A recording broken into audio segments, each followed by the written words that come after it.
Look at here, look at here, look at here, look at here, look at here. Trick or treat. What's up? The Grinch. We got the Grinch with us tonight. What's up, Grinch? Hey, what's going on? Rawr, rawr. What's up, Joe Fan? Come on in, man. We're just having a good time tonight, folks. Hey, man, this is for all the little goblins and goons out there that's going to be out there trick-or-treating tomorrow night. Some of you adults out there going to be trick-or-treating. They're going to be trying to hunt something down. What's up, D-Bell? Come on in, folks. I told you, man, tonight we're just going to have a good time tonight, man. Yeah. That's what it's going to be tonight. That's all it's going to be, Doc. Can everybody hear us out there, man? If you can hear us and see us, give us a thumbs up, give us a like. We'll greatly appreciate it. Oh, man, Doc, I'm telling you, man, I was in the spirit, man. I was in the spirit. Listen, man, I'm actually on a sugar high tonight. Look, I got my bags for the kids of mine, man. Yeah. I'm actually on a sugar high. I ain't endorsing nobody, but man, I got my Reese's, I got my Kit Kats, man. I'm ready to go, man. I'm ready to go. Come on in, folks, man. Hey, look at here, man. What's going on, Bolo? Lima Charlie, loud and clear. Russ, what's like that? What's going on like that? Hey, like that, I'm gonna have a question for you, man. And is. Come on in, folks. Come on in. Join us right here. If you can see us on Facebook, give us a thumbs up, shoot us some stars. If you can see us on YouTube, give us some comments and become a subscriber, man. We greatly appreciate it. How you doing, Doc? I'm doing wonderful. I got you beat. I was over here stuffing 200 candy bags today for my trunk or treat. Your trunk or treat. Hey, man, if you're going trunk or treating tomorrow or this week, well, tomorrow, or if you're out there tonight, some people out there tonight, actually. Yeah, it's Saturday. Yeah, or tomorrow. And I know some dealership may even have some type of costume things going on Saturday, man. Let us know about where you're at, man. Share it in the comments, invite people out to your event. But hey, tonight we just want to come on and just kind of just like be a relaxed night, you know, not really just talk bike or talk or anything like that. Well, we will be discussing like some scary stuff, Doc, and we're gonna just kind of like share some of our moments on the road with us, man. What do you think? I like it. I got a couple of them. All right. Well, listen, I'm gonna start out with this one right here, Doc. And this is on my list. You know, we got our list and everything. Right. Share with the audience tonight. Probably one of your most scariest rides. Your most scariest rides. Where one of your most scariest rides been? Well, the most one Route 421, the snake. That one that got 489 curves, 3 mountains. Yeah. It was so scary to me, all of those curves and going up and down. And, you know, I really had to practice my skill on that motorcycle, but I was so scared. It was terrifying to me. You know what I mean? The bike shut off once, trying to get up one of the hills, and then I was worried about people behind me. So it wasn't fun at all. And I've never done the dragon, but after doing the snake, I said I don't need to do the dragon. Oh man. Nah, you need to get out there to 191 Devil's Highway, man. Oh, let me tell you. I had ridden that ride out there, and what gets me is the switchbacks are so tight, and then there's always some type of gravel, some type of loose rocks or something on the road, and you'll get captivated by the scenery, and you'll find yourself kind of looking off to the edge, and next thing you know, you're right on the curve, and either you're going up or down, but when you're going down, it's like the momentum and centrifugal forces just be pushing you to the edge, man. Yeah. The Devil's Highway. I know a lot of people with sports cars go up there and ride, man. Sort of like Tail of the Dragon. Yeah, I'm gonna hit them up. I'm gonna hit them up. I'm gonna hit both of them up. Okay. Yeah, good deal. Hey, what's going on, Nurse Tiffany? Nurse Tiffany said Apache Summit. That's definitely on the list. Nurse Tiffany, what was it about Apache Summit that just really threw you off? Put it in the comments down there, man. I'm thinking I got it already on. I know. I'm sitting there waiting for the comment, man. But yeah, come on, folks, come on in. We still got people coming in. Tonight we're just kind of like just relax tonight, enjoying, getting in the festive mode with it. Yep. Come on in, folks. Can you hear me, Doc? Yeah, I hear you now. Yeah, you cut that word. I get you. All right, good deal, man. Good deal. I know we're having some audio delays and stuff like that, but we're gonna get that worked out. We're gonna get that worked out. Sun, then all of a sudden snow, no shoulder. Woo! Oh yeah, oh yeah. That was definitely a rough time because the elevation. You'll start off down at the bottom, and that's what I tell people about when you're mountain riding. If you haven't been mountain, if you go to Beartooth Pass up there, Beartooth Pass is another scary one too, because you start off at the, and then by the time you get to the top, the weather will change, the clouds will roll in, and man, you could be sitting there taking you a picture, and all of a sudden you feel a little breeze, and you feel another little breeze, and you look around, it's getting dark, clouds are rolling in on you just like that over the pass, and then boom, it's either gonna rain, temperature will drop, snow will hit on you, and then you'll be stuck up there. As a matter of fact, I was looking on the book, somebody got caught up there, and I'm sure some people probably been up there before, got caught up there. You have to stay in place because you're on two wheels, and two wheels on rubber on snow. That's not good. That's not good at all, man. Hey, what's going on, April, Victoria? This is Garner O'Neill. How you doing tonight? Come on in, folks. Come on in. We greatly appreciate you being with us tonight. You could be anywhere, but you decided to be here with us, and we greatly appreciate that. Like that, my man, like that says, heading up Rocky Mountain, 3 weather conditions: rain, hail, and sunshine. Yes, indeed, man. That's that elevation. People, you want to get out there and ride, learn how to gauge elevation, learn to look at the weather. We keep preaching that. Look at the weather or where you're going, because weather could change just like that, and you get caught out there and you be ill prepared, and it could put you in a bad situation. Yes, indeed. Yes, indeed. Oh, look at here, man. Hit the alarm, sound the alarm, sound the alarm. Look at here, man. People, listen. People sneaking in the back door on us, man. In the back door on us. I got to call our firmware. Got to let you know, man. Just like a cat. What's going on, Nurse Tiffany? How you doing tonight? Great. Okay. How's everybody doing tonight? Oh man, we are festive tonight. We just having a good time with it. Here on Rider with K-Solar podcast on Trip Talk with my fabulous co-host Doc Remy in the building. So listen, Nurse Tiffany, if you would, in the building. Thank you. If you would, please share with us that moment of you going up that pass and the weather conditions, and what was just scary to you about it. Oh, okay. Well, first, what I've found to be true about myself, I still get a little, I don't want to car sick, but on a motorcycle, motion sickness.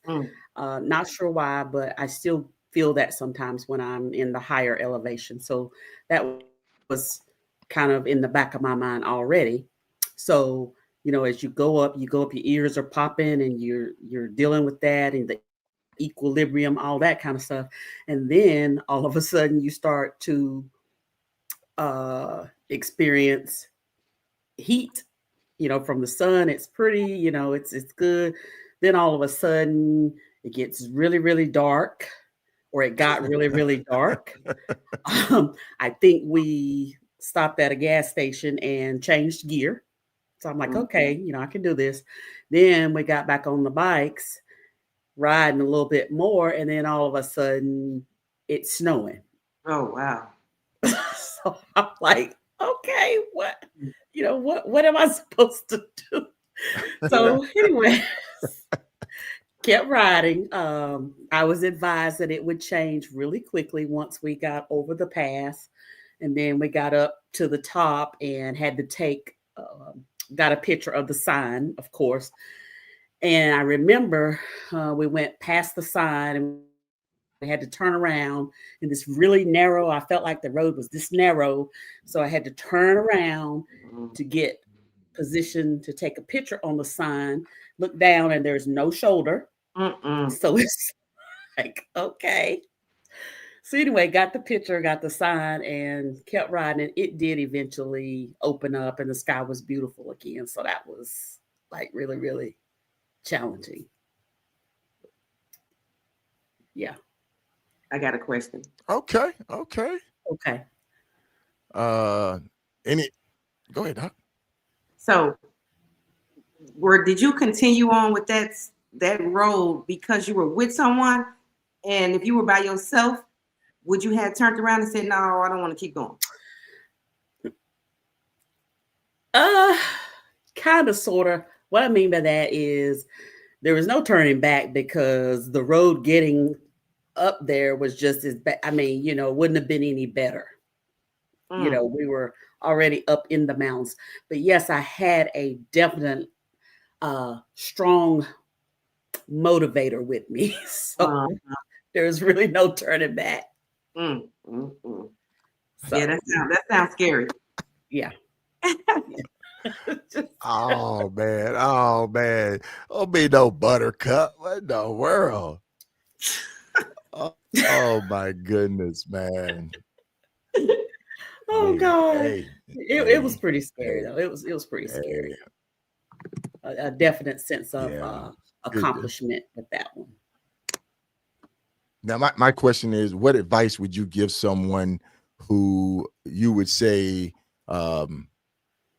experienced that midway, or that's their first time, say, be going to a high elevation and getting caught in the weather? Well, definitely have all your gear.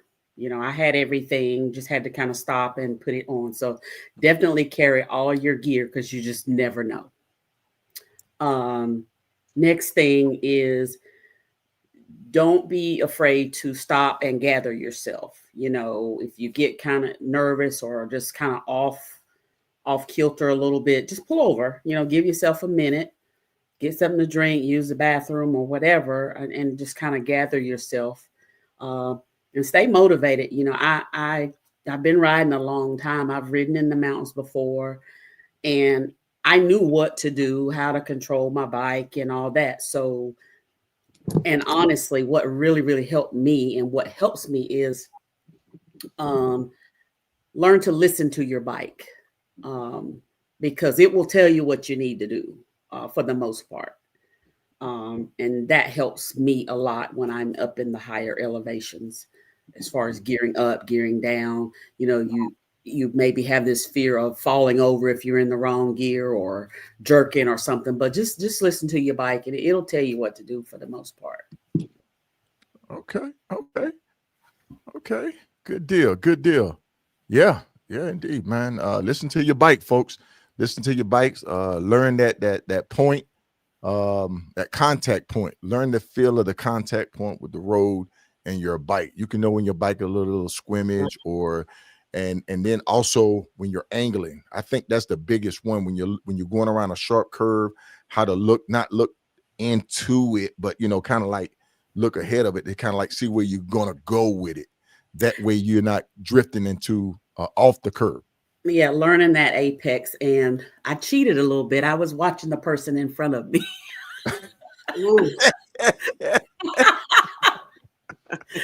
So I mean, if you see how they take curves, that kind of gives you a little. And you were a curve killer, man. You were a curve killer. Oh well, fine. I had to make it out. Oh my goodness. Doc, you got a question? I do got a question. So what makes these roads scary? Do y'all think it's the fears, your own personal fears, or is it actually the road? Because like I said, the snake was scary to me, but that's because I'm a kind of, the heights get me. And so being up there on heights where it's like a cliff, and I feel like I don't have nothing to brace me, and it's nothing but trees I see down there. So if I tumble, I'm tumbling with, so that is what made it scary to me. So, and then some people may be scared of the ice or the snow or storms or lightning. So I guess my question is, are we calling these roads scary, but are they really scary, or is it fears that we have personally that's contributing to the road being scary? I think a lot of it is personal because you see the cars up there. There's traffic. There's a fair amount of traffic, but those folks, I'm guessing they live in the area. They're used to those roads, and the roads weren't in too bad a condition, for the most part. So I think it's a lot of personal. Like if there's no shoulder and there's a car coming, whereas you might have a little room to sway or maneuver, you don't really have anything. You've got to stay on your side and not drift. You can't take a curb wrong. I think it's more personal because you have all these factors that you got to keep into consideration, which is harder when you don't know the terrain. Right. That was a totally new area for me. So. Okay. And then what you also have to take in consideration too is visibility. Sometimes you'll be out riding and you end up behind time, whatever case may be, and you may enter one of these areas where low visibility, wildlife is there. That's playing a factor. And then too, early in the morning, you'll have dew on those slick roads on short term bikes. So when you're dealing with curves, when you're dealing with elevation, those are like two of the major things that you really need to be focused on when you're riding it. I would say. And rain on your windshield is one thing, but ice, that's another. That was totally unexpected. So. Okay. All right. Thank you, Nurse Tiffany. Just sit tight for a minute there, Nurse Tiffany. We got a question from Barbara. Barbara's not a question, but Barbara said going up Pikes Peak, switchbacks when large vehicles are coming down and taking their half out of the middle. Yes, you will run into that where you'll have a large vehicle coming, and then when they make a turn, they'll cross over into your lane, or their trail vehicle will cross over into your lane. You really have to be paying attention to that. Yes, thank you, Barbara. Thank you. Man, we getting all kind of great questions come in. Mount Evans in Colorado, high winds and snow at the top. Yes, Teal Glider. Yes, Teal Glider, man. Would love to hear you share that experience, Teal Glider, man. Maybe I'd get you on the show sometime. Yes, indeed. Russ Brown, can you see what Russ Brown talking about? Beartooth Pass, blind curve, open range cattle, road, Bighorn Mountain area. Yeah. Open range. Open range. That's free range. That's where farmers just let the cows just walk. They don't put fences up, and cows are just walk just on the highway. And then you have buffaloes as well. If you remember, folks, I was in Roosevelt National Park, and a buffalo was walking down the middle of the highway.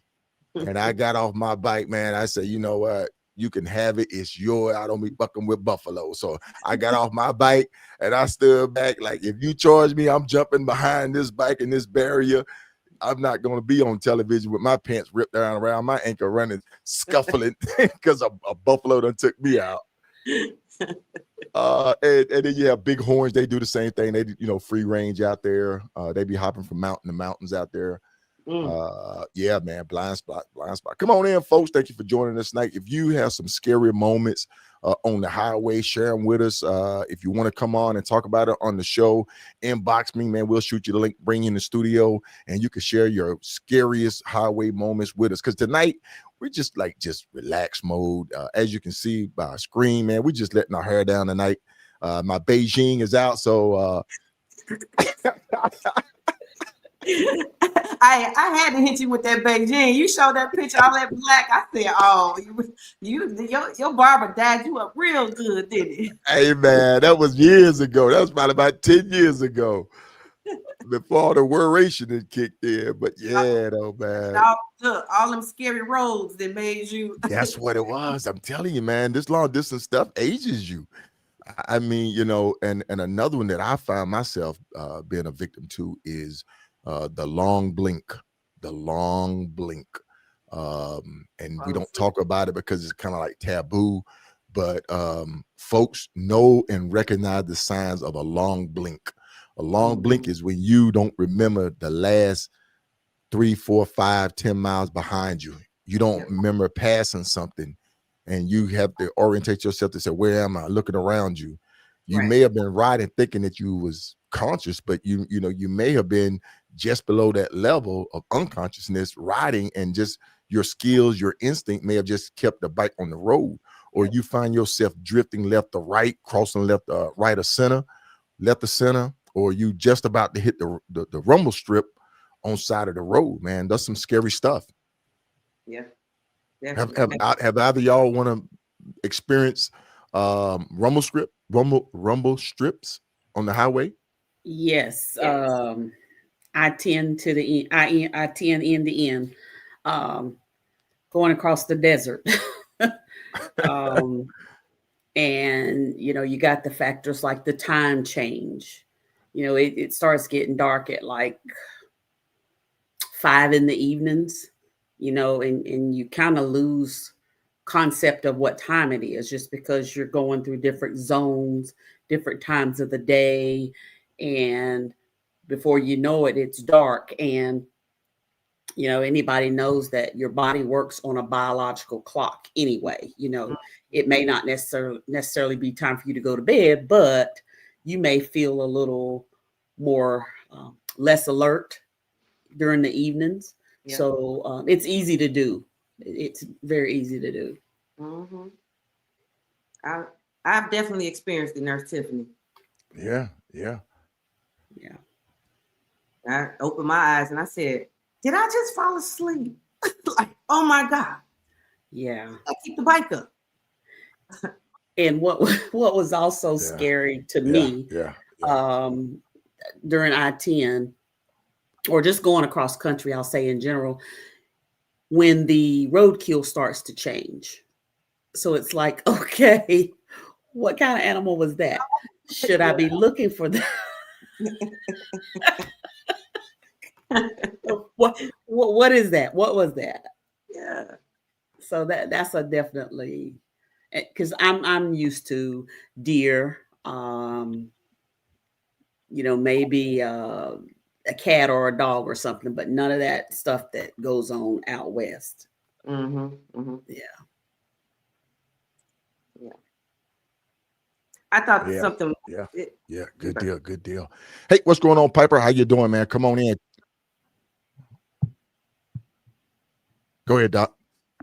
I was just gonna say, when I on the going west, and then getting to a mountain, or riding somewhere, and then actually seeing the snow, coming from inner city, inner city Chicago, or any city, to drive and actually see a real big tall mountain, and you see snow at the top.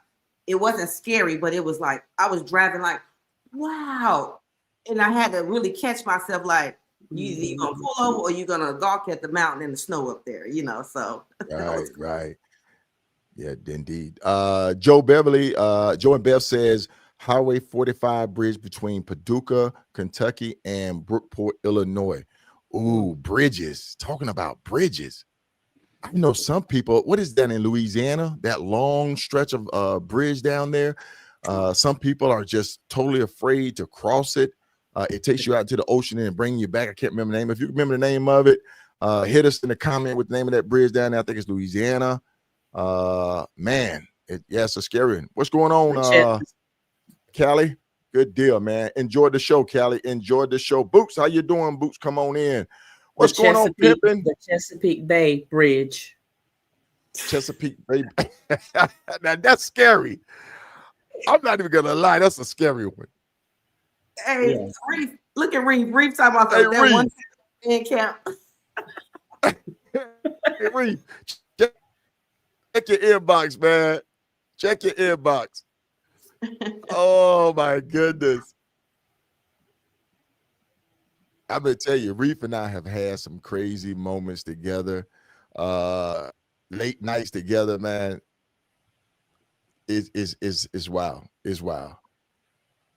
It's wild. Highway 50. Have either one of y'all ridden on Highway 50, the loneliest stretch of highway in America? I have not. Nope. I don't think I have. I mean, where is it?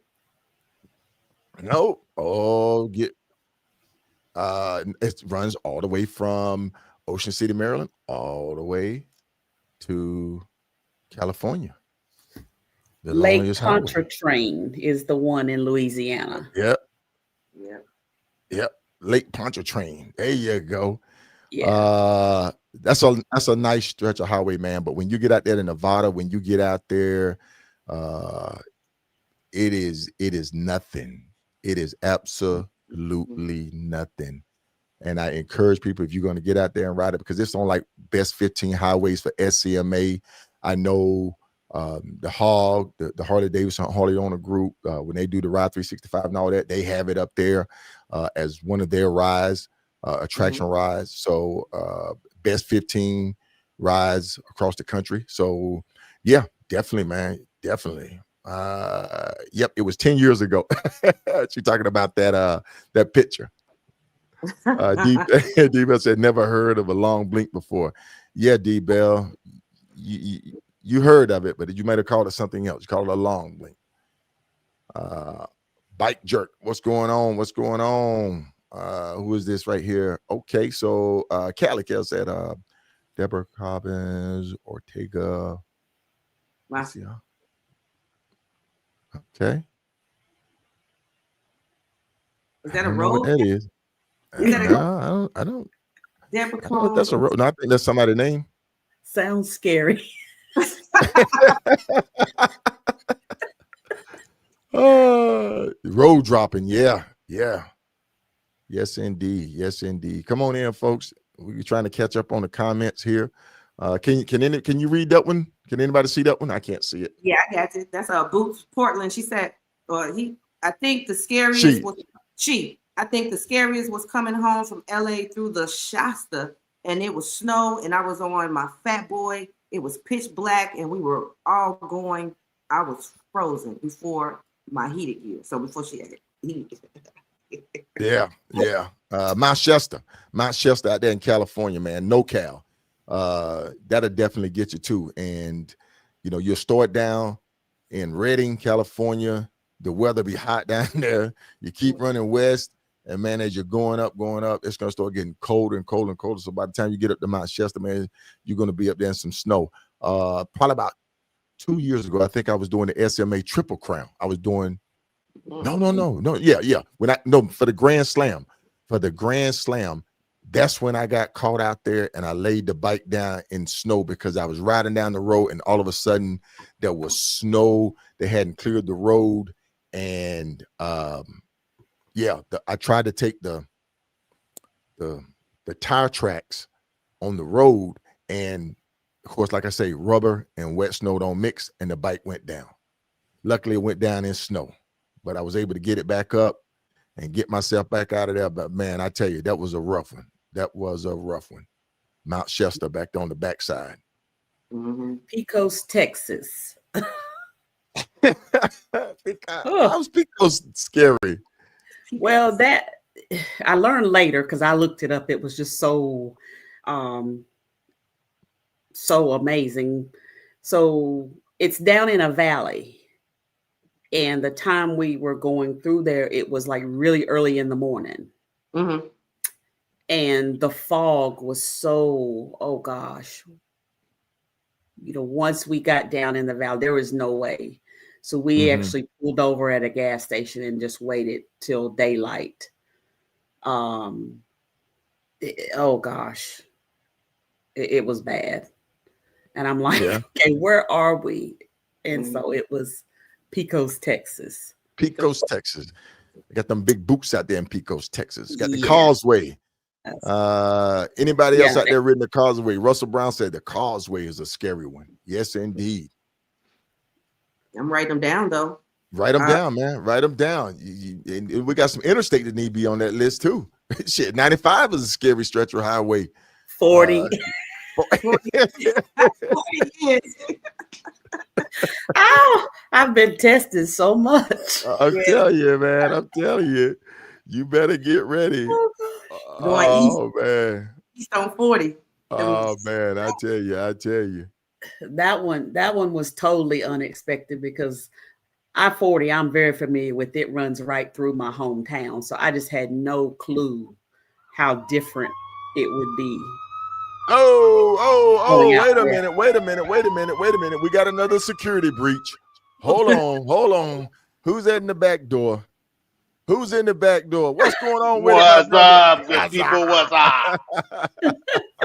Oh, I'm Marie, sorry. I've been teaching my daughter Detroit vernacular. Is what up, though? What up, though? What up, though? What's going on, my brother? How you Living doing the tonight? dream. Living the dream. Man, you ain't out there handing out candy, giving these kids sugar, That's tomorrow. That's diabetes. tomorrow. Some people might be out there tonight candy, trunk or treating. candy was like $21 a bag in the ghetto. Man, listen, I dropped about 100 of them. I'm like, wait a minute, hold up. 83. 83. Who's that? Who gave that comment? Who's that? that's Vernon. Bolo. Vernon? Bolo. You said Yeah, man. Riding. How you couldn't remember the causeway, Solo? We took a group of people over that doing the ride tea. I know we did, Yeah. but I couldn't remember it though. Bolo said riding Moonshiners 28 at about 2300 after riding all day is my scariest to date. Moonshine. So Bolo, it wasn't that as scary. It was that you was tired as hell and you should have had your ass in somebody's bed. That's what it was. that's what it was. That's what that mean right there, Bolo. That's what that means right there. That's what it was, Bolo. Good that's deal, some good riding man. that way. That's some good riding. But if you tired as hell, yes, it is scary. Mm. But then again, anything with a turn is scary if you're tired enough. So, Pimp, let's ask you this, man. What has been probably one of your most scariest rides to date, and why?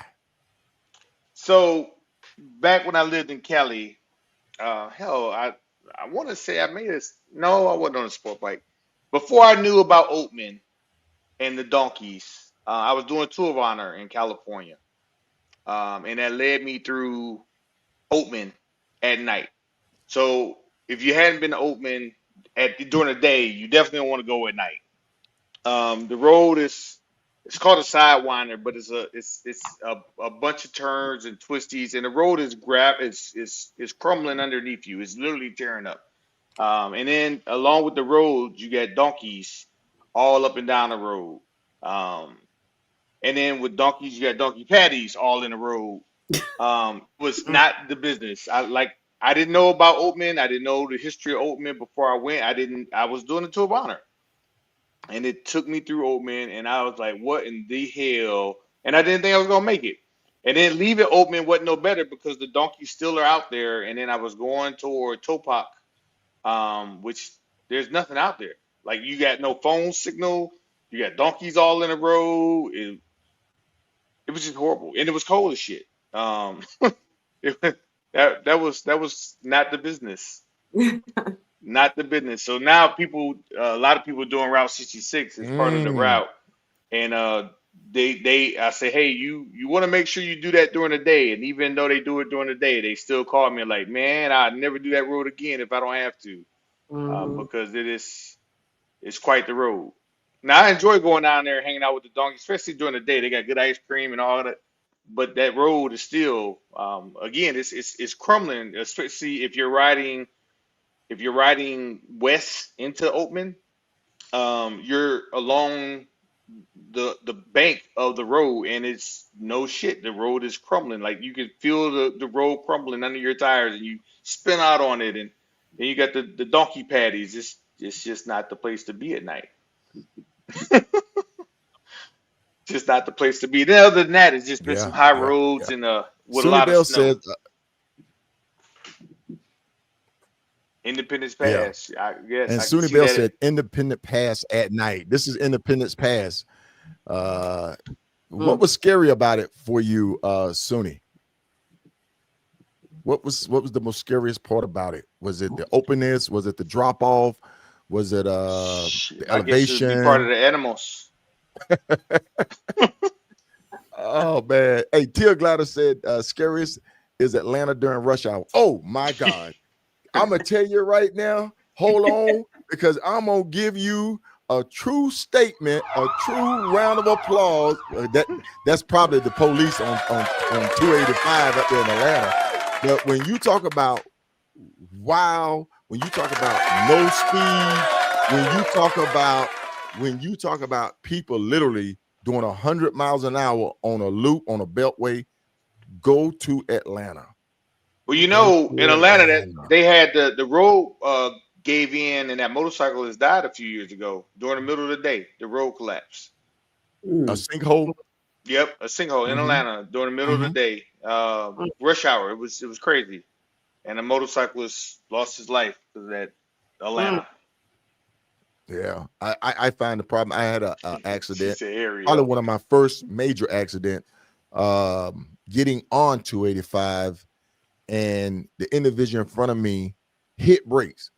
He hit brakes. I to this day I think he was just looking for a lawsuit because he hit brakes, and as I was turning back around from doing that glance over the shoulder to make sure that I was clear, and I was riding like a ZX7, I think it was ZX7. As I was turning back around, there it was. I clipped the left side of his tail, flipped over, rolled onto the highway. By the time I looked up, I'd seen cars coming. I rolled back to my left, got off the highway, and man, I'm telling you, it's like that is a raceway. Atlanta has two raceways. You have Road Atlanta and you got 285, man, Beltway. Doc. Hey, here's my question. When you go through those, like, hey, Reef, so you said you was doing a your journey, right? You was doing a challenge, and so you had to go the way that you're saying that you had to go through that I road. did not. I did not. When you do things like Tour of Honor, there's self-paced rallies, and you can go any road you want to go. Um, but a lot of times I'm gonna go GPS way, whatever GPS tell me to do.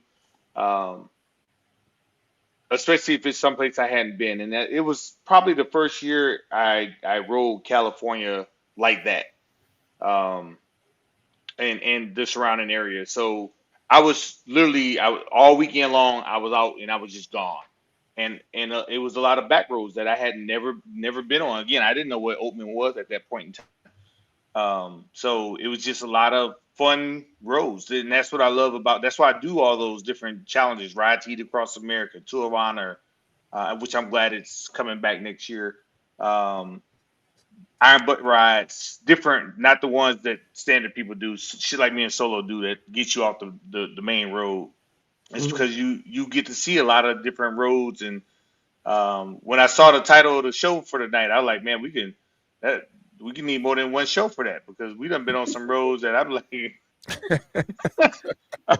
there's a roads like again during the day I'd be like, man, that's pretty shaky, much let alone doing it at night. So I had no idea what I was getting into. I just thought, hey, GPS says it's gonna take me this long. I get the bed down because I was going back to back to back. Because they had trophies that you get for being the top finisher, Mhm. the top three finishers for every state. So I was just trying to I was trophy chasing. And it's a big rush because you don't know where everybody are. You don't know if nobody's out there or if 100 people out there trying to beat you. So I was just out riding, having a So, good time. so do you all pop at Reef and Solo? Do y'all pop your collar a little bit after you go through one of them roads and you just squeezed on the handlebars and got through it and see some crazy animals like, and then when you get through, like, oh shit, I did that. I'm the man. Sometimes it ain't pop collars. Sometimes it's going to change the draws. Uh, but what I will do, I especially depend on the road and where I am, I will annotate it somewhere so I can go back during the daytime so I can Okay. see it. Because I wouldn't after I went to Oatman for the first time, I wasn't satisfied with only being there at night. And then I was bringing it up to somebody else, and they're like, "Yeah, you were in Oatman," and I'm like, "Well, I wish you would have told me that before I went." Mhm. So I went back, and then man, I went back Oatman was several good though. times now. Yeah, Oatman's Yeah, I went good. there. Now Oatman's that good. I know. Oatman's good. Are there any I'm gonna two? tell. Are there any that you two won't go back on? Are there any roads that you absolutely Uh, will not go back on? Good question. You know what? I'm gonna say this, and I've been up to Dalton, which to me is probably the most dangerous, most scariest highway there is. Not only because of the condition of the road, but there's no facilities up there once you leave a certain point. You know, you're on the last 200-300 miles of nothing. But if you break down, you better pray for a signal. You better pray for a truck to come by, to call somebody to come and get you a tow record. But even with that being said, I would still do the Dalton Highway again. I would still do the 191. I would still do the loneliest highway. I would still roll up the Pikes Peak because I've seen it now. I know it now. I feel as though I conquered it, but at the same time, I still have respect for that road. But it was the beautiful sights that I've seen that make me want to go up there and see them again. So for me, I don't think there is that I wouldn't want to ride again, but I would definitely not put it at the top of my list to say I want to go there first. There's been some roads that I put on a temporary list. I won't ride because of the amount of construction and things like that that's going on the road. But those are temporary setbacks. Because some of the roads, I'd be like, man, why is there 63 straight miles of construction? That is horrible. And but other than that, no. There's some roads like somebody mentioned Beartooth Pass earlier. I love Beartooth Pass, but we came through there doing the IBR and it was raining, and I was the lead bike, and I hit a cattle guard. So it was talking about the cattle. I can't stand them cattle guards. So I was just rolling. It was a straightaway, and as soon as I hit the tire, my tires hit them bars. I started sliding, and I had to save myself from dropping it. And then not only did I do it, but the two bikes behind me did it. I wouldn't recommend it in the rain, but sometimes it's snowing. It is what it is. Should I had known to slow down a little more? It was straight though. Like, there was no turn involved. A lot of people come out here and ride the Twisted Sisters, and I really don't think that the Twisted Sisters is as bad as people make it out to be. However, there are cattle guards in turns on the Twisted Sisters. Not a fan of those at all. I do believe that those probably contribute to a lot of the deaths that are on the Twisted Sisters. Because especially when it rains and they're wet and you turn in and you on one of those, you might as well be on ice. You might as well be on ice. So, if you know it's there, you just have to prepare, slow down, and ride it out. But it's the roads when you don't know it's there. They can be career ending. Yeah. Great question from Boots. Russell Brown, like that, says Road to the Sun. I love that road. I love that road. It's always cold up there. It's always cold up there. Doc. Yeah. Have either one of you all, even you, Nurse Tiffany, anybody, hit Highway 17 in South Carolina? Because they got that named the 4th most dangerous road in the U.S. It's in Highway 17 in South Carolina. That doesn't sound familiar. That's a back road. That's got to be a back road. That's and it's not long. It's only 22 miles. So what's so dangerous about that road? What does it run through? Where does it run through? Highway 17 is part of the United States Number Highway system. It runs north to south from Punta Gorda, Florida, to Winchester. Is that Highway 17? Yeah. Winchester, Virginia, and South Carolina.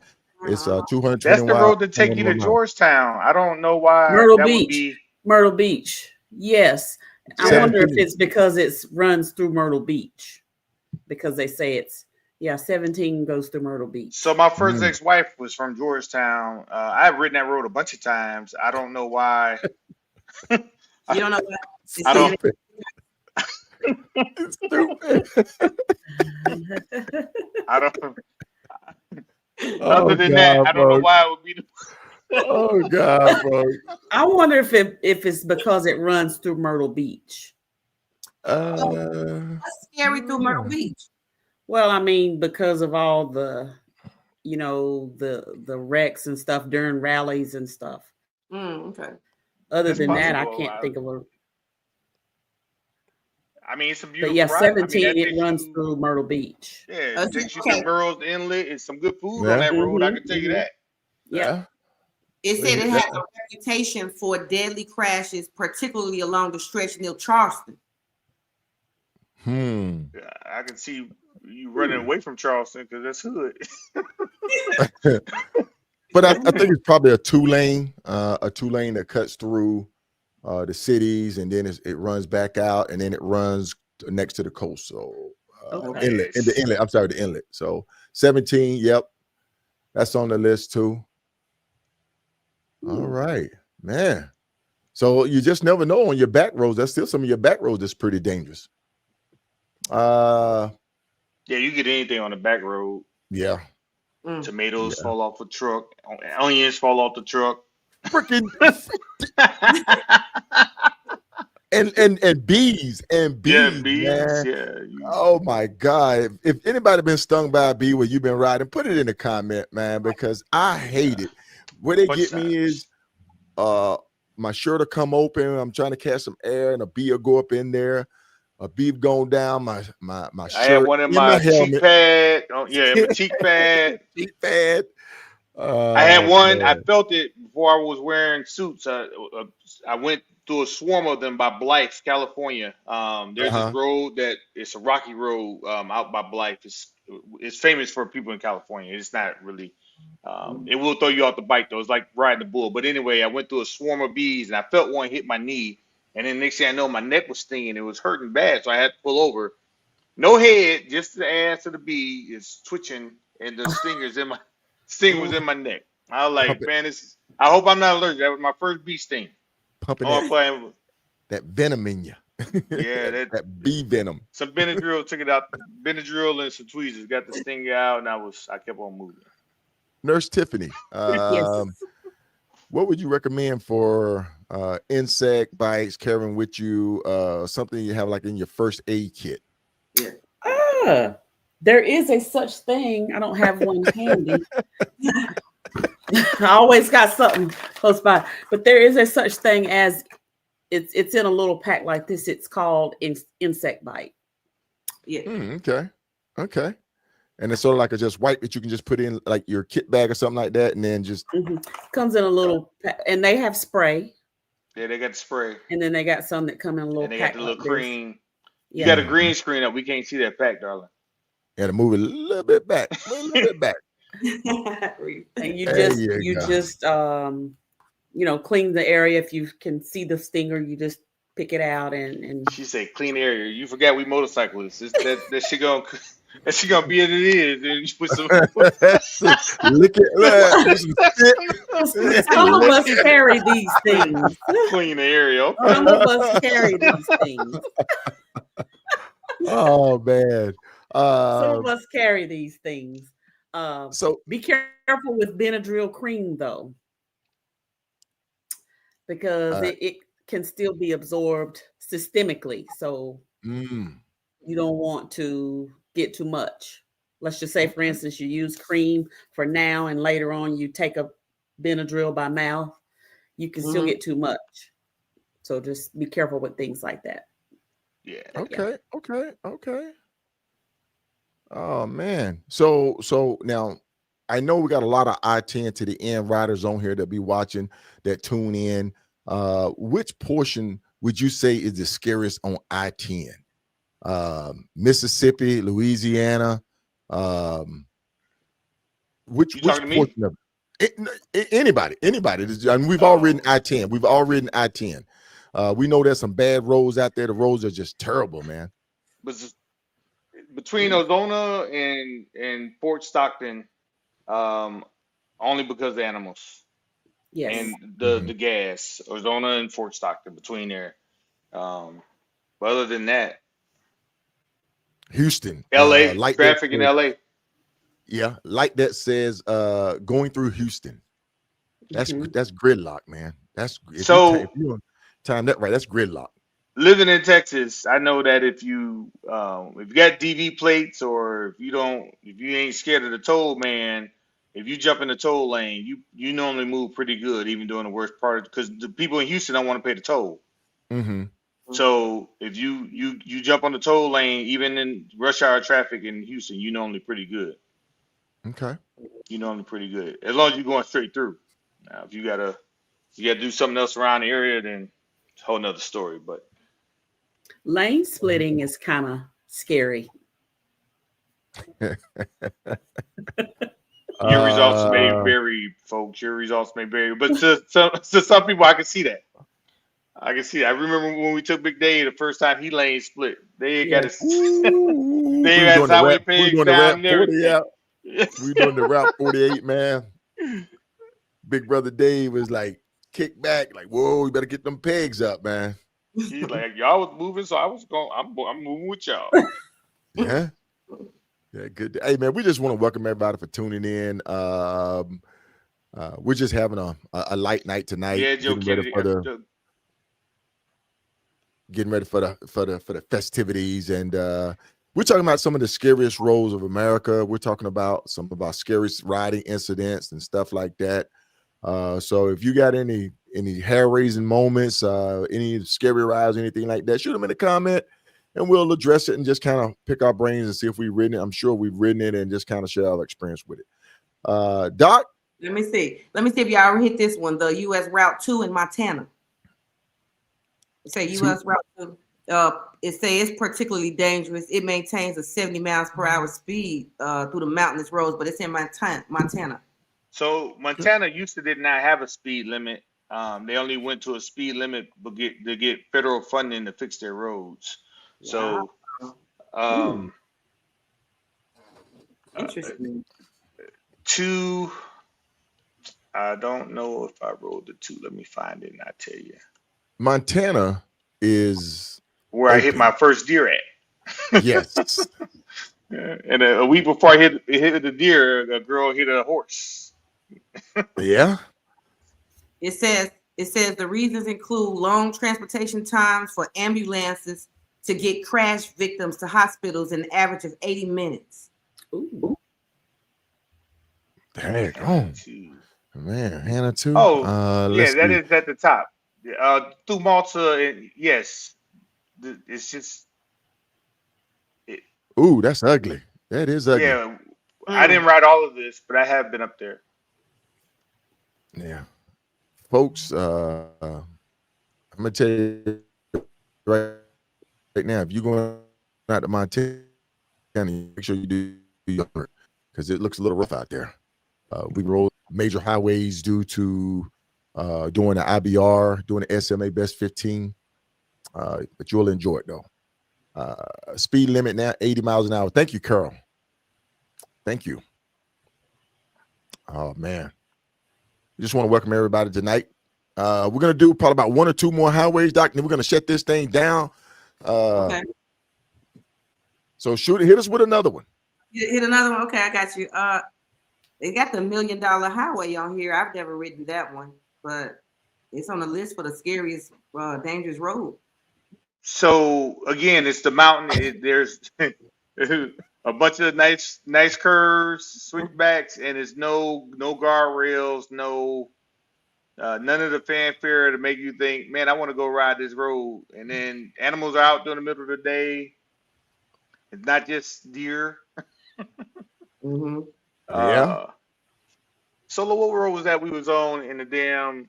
We turned and there was cows sitting in the street right before Canada border. There's cows, and then it had like 5,000 turkeys that tried to take us and put us on the menu. Us. Man, listen, y'all ever been attacked by if you see a turkey side of the road, just stay away from it because they will attack you. They sure will. They're very territorial. They was chasing us. And then it was bear out in the middle of the day. All right, I got one for you, Reef. Hannah Highway. The Hannah Highway in Hawaii. It says hell, I'm gonna talk about Highway 2 in Hawaii. Oh shit, it is in Hawaii. That's a scary one too. If you're going out to Hawaii and you get on the 2, that's a scary one too. Shit.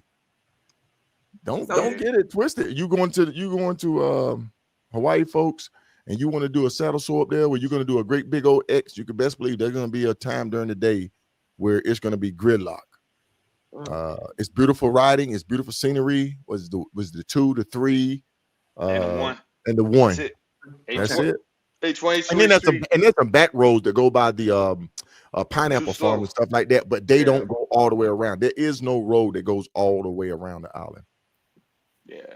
Well, there is, but you can't get around on your motorcycle. And then Oprah Winfrey owns the other road, but it's closed. It's a closed road. Mhm. Yeah. So it's good riding. Good riding. Good riding. They But I got can the- see why the Hannah Highway would be. There's a couple roads in Hawaii that I would No guardrails on $1 look. million. No guardrails. No guardrails. Joe Bell said the frost keys. Heaves $1 million highway is fun. That's what I said. Joyce wouldn't ride the $1 million highway because other people got in her head. We done rode way worse roads during the Three Flag Classic. Yeah. But she wouldn't ride the $1 million highway with me. I had to take Lily instead. I know this like Jeopardy. I got another one. Wait. Highway 550 in Colorado. That's the $1 million highway, darling. Yeah. Okay. 550. All right. Let's see. We got comments coming in. We got Tone say the Halloween edition. Yeah. I'm dressed up too. Hey, actually, I got on my tea time shirt. I'm tea time today. Bam. Oh man, that's what's up. Sister Big Bone, back on the Dragon in Virginia. Back at the Dragon in Virginia, the roads were falling apart and all curves. Okay, yeah.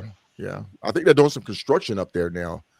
Yeah, a lot of the infrastructure in America is getting worked on at the same time. So hopefully a lot of these roads will be fixed, but it makes it a pain in the behind while they're doing it. Yeah. Good deal, folks. Good deal. Come on in. Hey, we're just having a good old time tonight, man. Just talking about some of the scariest highways out there, some of our scariest rides. People been talking about theirs. My man, salute. Tone, what's been one of your most scariest rides? Drop them in the comment. The Blue Ridge Parkway leaving Bedford, Virginia, Roanoke, Virginia, has some tough turns. One of your favorite roads, the North Cascades Highway, should probably be on that list somewhere. Yeah. What was it? The North Cascades Highway. Yeah, it is. I got it on my list. Wow. Even 93, and it's not that it's so scary up in Nevada. 93 in Nevada. It's just that it's stretched out so long, and you'll run out of gas up there. And what put fear in me, the guy used to say, hey, there's the gas man out there. They're sitting out there in a truck somewhere and they selling you gas. Yes. But either they may give you gas or they may kill you, kidnap you out there. So that's one of those urban myths back there, man. And also the extraterrestrial highway it's not scary because there's an end to it. You're gonna turn left or turn right, but you'll be out there, and if you're out there at night, you can see the sky as clear as day, and you just don't know if an alien's gonna drop down on you. You see all the damn them cows. Yo, so it's a different kind of scary. But we were riding in Duluth, Minnesota, and it was like San Francisco. All the hills. I wasn't expecting that in Duluth. But it was highway trail myself leaving when we left Canada one day, coming back from doing the Great Lake Cabot Trail. We went through Duluth, and man, them hills, them grades of hill going up these hills. If you don't have a newer bike with hill assist, and even if you got it, it may be some trouble for some folks. So just like again, riding in San Francisco, and for all y'all that have ever rode in San Francisco, them hills, hills can get you. Yeah. It's a different kind of.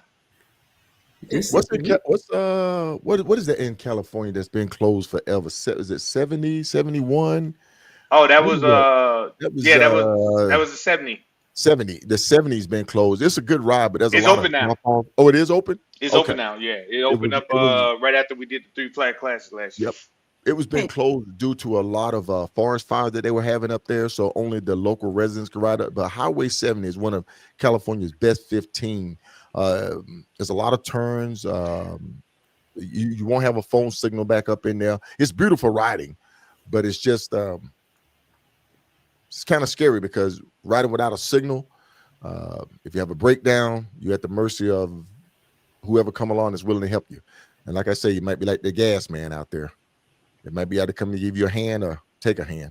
I'm trying to see. Carol Mal said people are known to disappear in Nevada for sure. Ooh. Where? You got the 93, you have the 50, loneliest highway. You got the 50. When you're leaving, even when you're leaving Vegas to California, when you're going from LA to Vegas, that stretch of highway, man. Yeah. I'm writing all the ones down that I'm not going to. Thank you. No, you want to go to these roads. You want to go. You want to go. It's beautiful. A lot of back roads, though. A lot of back roads. What is Green saying? Okay. We're working it from both angles. Well, hey, man, I want to thank everybody for joining us tonight. Just want to come up here and just kind of just be festive with it. Have a good time. Yeah. You rode through a fire once, correct? I did. That was on. Tell us about that. 90. That was on 90. Man, I thought I was going through Armageddon, man. It was. I'm serious. I posted a picture. The animals are pushed to the road, trying to get cool. I'm like, where did this come from? So what it basically was is there was a field fire to my left-hand side. And so as I'm riding, I'm getting close. I'm seeing the smoke. I'm like, okay, I've seen smoke in the field before. I'm thinking that it'll be off to the side. I'm just going to keep riding. I'm just trucking along. As long as I see cars coming, I'm good. Then I start seeing cars start trickling. It's like, okay, there's a car. I'm still going. And all of a sudden I rolled up and you could see the flames just built in, just over. I mean, just rolling. The fire was just rolling. The smoke was just coming. And I'm like, oh, this is it. This is how I'm going to go out.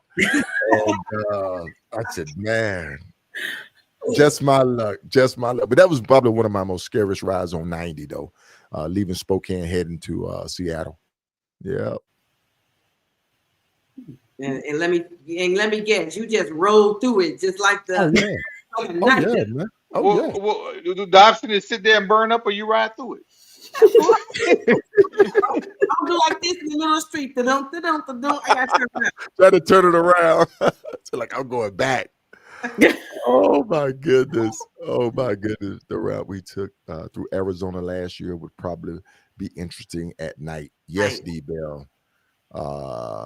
If you do the Three Flags Classic, they're gonna take you through some beautiful secondary roads, back roads, little small towns, from Canada to Mexico and Mexico to Canada. There's always some beautiful riding, but some of it I definitely wouldn't do at night because I know the wildlife is bad. I've hit a deer, Reef hit a deer, and it's something where you never forget. You will suffer PTSD. It will cause you to look a little harder, a little deeper, you ride a little bit more tense, kind of like anticipating the impact of maybe hitting a deer, which is fatiguing. It'll wear you out.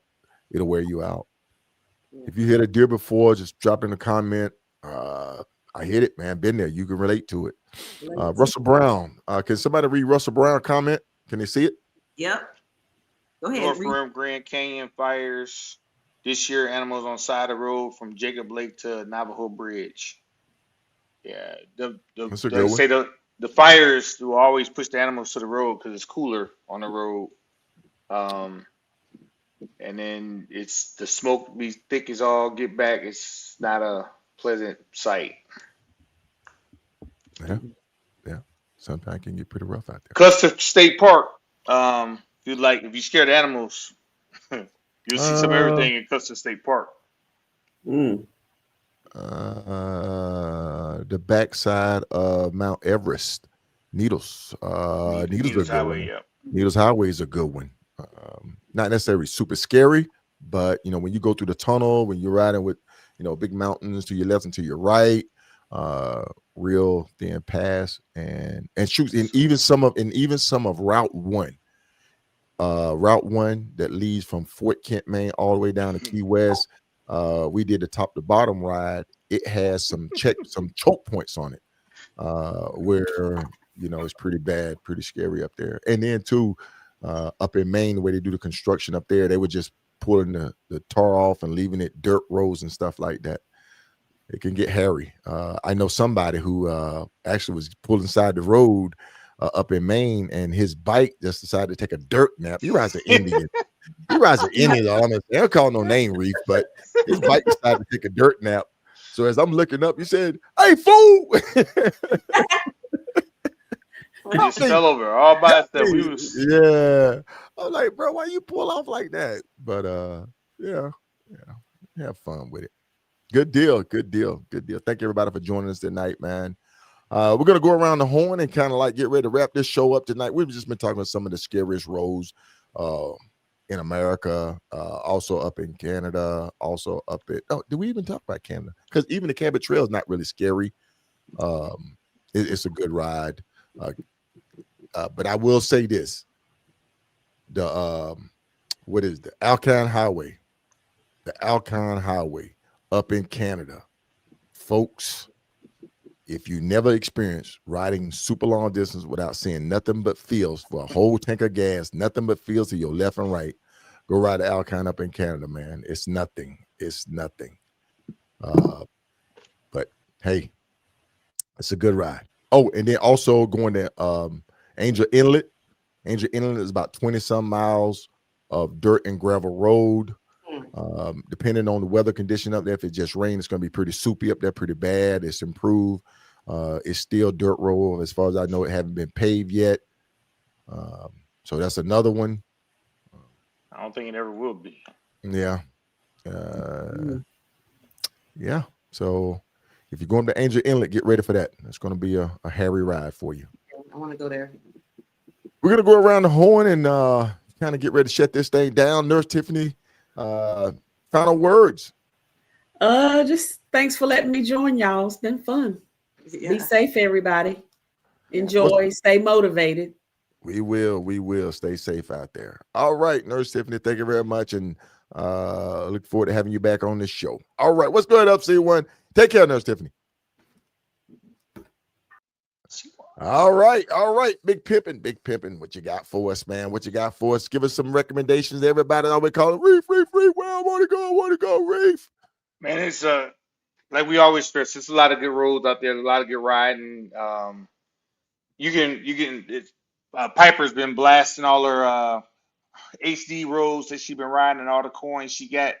There's a lot of reasons to ride, folks. And you, hell, the HD, I don't even think you paid once you're a hog member, right?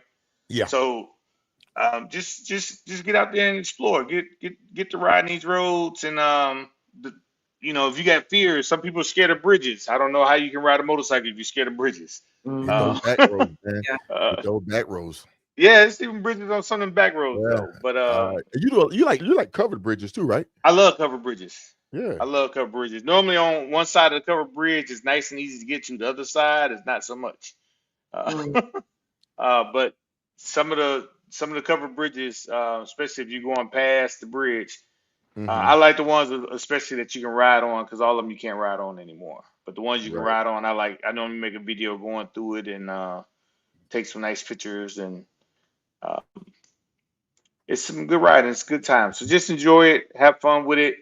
A lot of the places that we named, unless you got to do it, unless you're doing something like the Hoka where you got to ride at night, you may want to look at doing them during the day. And then again, if it happens, it happens. I didn't know nothing about Oatman. I'm still here to tell about it. Oatman's good, man. Oatman's a good ride. Oatman, it is. It's a real good ride, especially now that I know what's there. Yeah, because first time I rode, I was AZ Rat Pack. The AZ Rat Pack took me back there, man, and I had a good time. The Devil's Highway. I rode part of the Devil's Highway with them. Oh, 191. Yeah. 191. That's a good one. Yeah, I did a video on 191. Matter of fact, they have wild horses that run up there. And when we were doing the Hoka, I actually stopped and walked up to one of the wild horses and touched it. I think I touched it on the nose or something like that, man. And when he turned around, I was like, I'm out of here because you ain't gonna kick me. give me a kick. Tone say there's a section of Highway 12 between Torrey and Bryce Canyon that can be scary. The hogback. The hogback. Even the pig trail. Up in Arkansas. Yeah, there was a ton of turtles when I did the pig trail, and a lot of other animals out during the day because it's always kind of dark on the pig trail. Good deal. But yeah, just have fun. In Vermont. And Vermont. Wait a minute, Vermont. We had a good time in Vermont too, didn't we? Oh yeah, Vermont. Yeah. Vermont 9. I love Vermont 9. That is one of my favorite roads. Don't let Princess tell you about it though, because she did it at night. But it's real scenic. You talked about 70 takes you. It's some beautiful riding out there, man. Yeah. California, if it wasn't for the politics and the gas prices, it's some real good roads in California. There is. You got to get off the 5 and the 8 and all that mess, and you get some great riding in California. Yeah. Hell, even the 15, you get once you go on the other side of Vegas, going north on the 15, beautiful. Yeah, beautiful. So get out and enjoy it, all folks. Right. Get out and enjoy it. All right, Pimp. Hey, man, thanks for joining us tonight, coming on, sharing your wealth of knowledge, man. Thank you for having me. Having you on, my brother. All right, I'll be talking to you soon. Love, peace, and activator. All right, hair grease. Oh man, Doc. Hey man, that's good. That's good. I got a lot of roads. I got a lot of down. I'm trying to tell you, man. That's what it's all about. Each one teach one, man. Each one teach one. Well, folks, I want to thank everybody for joining us tonight. It ain't kind of happened the way we wanted to happen, but it happened like we wanted to happen. So it happened. I want to just thank everybody for joining us tonight, for all the comments that was in the comments, sharing your experiences, sharing your rise and your journeys and adventures. Definitely. And Doc, we're also looking for people to start getting episodes for December. We got November's lock. We're gonna have Eric Bascale, aka Coab, on with us Tuesday. We're gonna have him on with us Tuesday. Okay. Eric is a Hoka rider. He's IBR rider. He's a rally rider. He's ridden all over the country. He's been to Ireland. Man, where hasn't he been? And he also the founder and creator of the RTE across USA. So for all those that are out here running around to all these restaurants and going on these back roads to all these little small mom and pop establishments that's been around a long time, this guy right here, man, is the founder of the RTE Cross USA. And if you see the trophies behind me, the big ones with the spoon and fork, that's because I won it twice. You know, I'm a greedy rider. Want to eat. That's right. So live large, ride long distance, man. We're going to have the crazy one-eye biker Eric Bascale on with us Tuesday, 8 p.m. Eastern Standard, 7 Central, 5 Pacific on that West Coast. That's cool. Look forward to having him on. Make sure you tune in. Eric is a great storyteller, man. And he has a lot of stories to tell. He's been through a lot, man. Doc, what you got for us? Hey, same thing I always say. Everybody be safe out there. Make sure to look out for the kids while we out here trick-or-treating this weekend and tomorrow. And, let's make the kids and goblins and goons and everybody in the community, feel good tomorrow. And look out for them. That's all. What you got, Grinch? Let me see that Grinch. Good deal. Hey man, this is my outfit, man, and I got this in memory of Bill McGowan. Bill McGowan, I chased him all over Alaska, and he went up to the Arctic Ocean up there, and his motto is, and he used to have this outfit right here, where's Waldo, and he was a Hoka rider.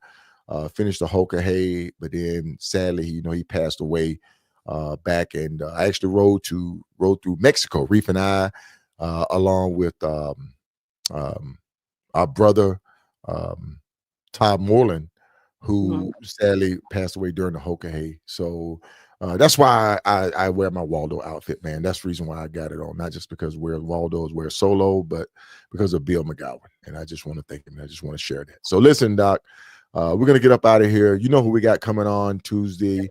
We're gonna have Coab on. You know what time it's gonna be. Any final words?